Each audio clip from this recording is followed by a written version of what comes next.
दोस्तों आज की ये वीडियो आपके लिए बहुत ही स्पेशल होने वाली है, क्योंकि आज मैं आपको दो ऐसे महान इंसान के बारे में बताने वाला हूँ जिनके पास ना कोई डिग्री थी और ना ही कोई कॉलेज की पढ़ाई, फिर भी उनका नाम दुनिया के सबसे अमीर लोगों में शामिल था। दोस्तों इनका नाम स्टीव जॉब्स है। शायद आपने इनका नाम सुना होगा, जो एप्पल कंपनी के निर्माता थे।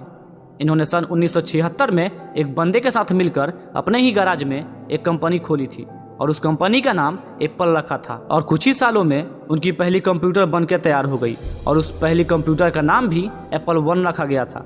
ये कंपनी सिर्फ 10 सालों में 2 बिलियन से भी ज़्यादा पैसे कमा लिए थे। लेकिन कुछ सालों बाद 1985 में उनकी खुद की ही कंपनी से उन्हें बाहर निकाल दिया गया। लेकिन कहते हैं ना, जिस बंदे के अंदर कुछ करने की भूख हो वो बंदा कभी रुक नहीं सकता।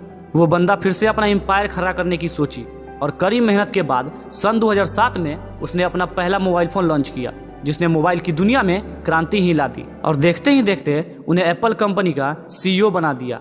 लेकिन अफसोस 5 अक्टूबर 2011 में इनकी मौत हो गई। दोस्तों अगर कुछ पाने की जिद होना तो वो बंदा हर हदें पार कर जाता है। दोस्तों अगर ये चाहते तो जब इन्हें कंपनी से बाहर निकाला गया था, ये उस समय के बाद अपनी ज़िंदगी आसानी से काट सकते थे। लेकिन उन्होंने ऐसा नहीं किया और फिर से कोशिश करने की सोची और पूरी दुनिया में अपना नाम बना गए।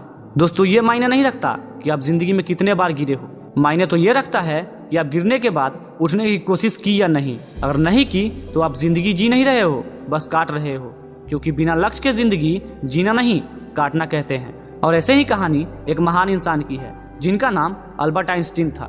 दुनिया के महान वैज्ञानिक जिन्हें कभी स्कूल में मंद बुद्धि बोला जाता था, यहाँ तक कि उनके टीचर्स ने भी पढ़ाई छोड़ने की सलाह दे दी और कह दिया कि तुम अपने जीवन में कुछ नहीं कर सकते। लेकिन उन्हें कहाँ पता थी कि यही मंद बुद्धि कहे जाने वाले इंसान महान वैज्ञानिक खोजकर्ता बनेगा।